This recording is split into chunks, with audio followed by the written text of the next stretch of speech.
মনোরম পরিবেশ, পাহাড়ের সাথে সমুদ্র। আসলে খুব একটি চমৎকার সময় পার করছি।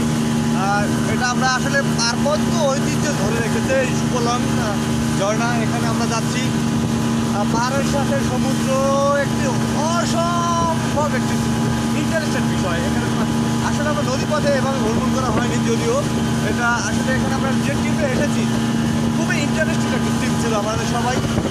যেমন আমাদের টোটাল ভাই আমাদের গাইডেন্স ব্যবস্থা করবেন।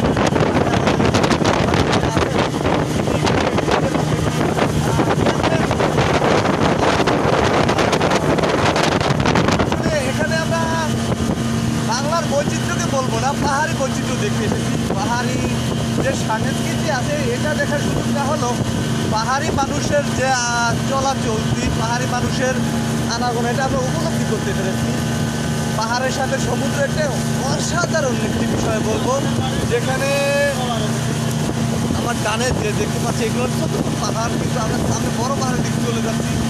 বিভিন্ন ফিশিং ট্রলার রাঙামাটির বনরূপ থেকে আমরা চলে এসেছি ফিশিং ট্রলার ঘাটে। এখান থেকে সোজা স্পিড বোট নিয়ে আপনি যেতে পারবেন 2,500 থেকে 3,000 টাকার ভিতরে, 2,000 টাকা দিতে পারবেন কাপ্তাই হ্রদের ভিতর দিয়ে। খুব সুন্দর একটি মনোরম পরিবেশে দেখুন।